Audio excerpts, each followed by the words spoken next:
Hi friends, അപ്പോൾ നമുക്കിന്ന് സിമ്പിളായിട്ടുള്ളൊരു സൺഫ്ലവർ ആർട്ട് ചെയ്തെടുത്താലോ.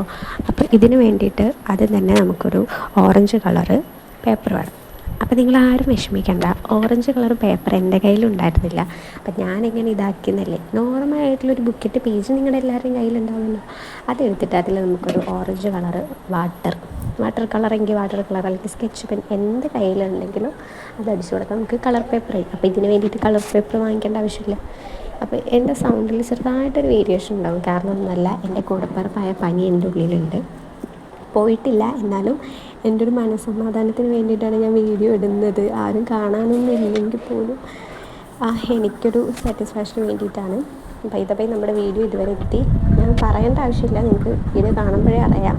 ആ പെറ്റൽസൊക്കെ ഓരോന്നും അതിൻ്റേതായ ഓർഡറിൽ കൊടുക്കുക. ഓർഡറില്ല എന്നുണ്ടെങ്കിൽ നമുക്ക് പൂവിൻ്റെ പകരം നമുക്ക് വേറെ വല്ലതുമായിട്ട് കിട്ടും.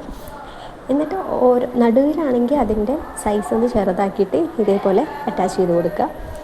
പിന്നെ ലാസ്റ്റ് ആ ഒരു നടുവിൽ നമ്മളൊരു ബ്രൗൺ കളറില്ലേ, അതിന് വേണ്ടിയിട്ട് ഞാൻ എടുത്തിരിക്കുന്നത് ടീ പൗഡറാണ്. അപ്പോൾ ടീ പൗഡർ ഇല്ലെങ്കിൽ നിങ്ങൾക്ക് എന്ത് ചെയ്യാം, അല്ല ക്രയോൺസ് യൂസ് ചെയ്തിട്ടോ അല്ലെങ്കിൽ ഇതേപോലെ വാട്ടർ കളർ വെച്ച് പെയിൻറ്റ് ചെയ്താലും മതി. പിന്നെ ഞാനിവിടെ സ്റ്റെമ്മായിട്ട് എടുത്തിരിക്കുന്ന ഒരു ബുക്കിൻ്റെ പേജ് കയറിയിട്ട് അതിൽ അത് ചുരുട്ടിയിട്ടൊരു കമ്പ് പോലെ ആക്കിയിട്ട് വെച്ചിരിക്കുകയാണ്. അവിടെ വേണമെങ്കിൽ നിങ്ങൾക്ക് ഗ്രീൻ കളർ കൊടുക്കാം. എനിക്ക് പിന്നെ മടി ആയതുകൊണ്ട് ഞാൻ പിന്നെ അതൊന്നും ചെയ്യുന്നില്ല. ബൈ ദ വേ, നമ്മുടെ സിമ്പിളായിട്ടുള്ള സൺഫ്ലവർ റെഡി.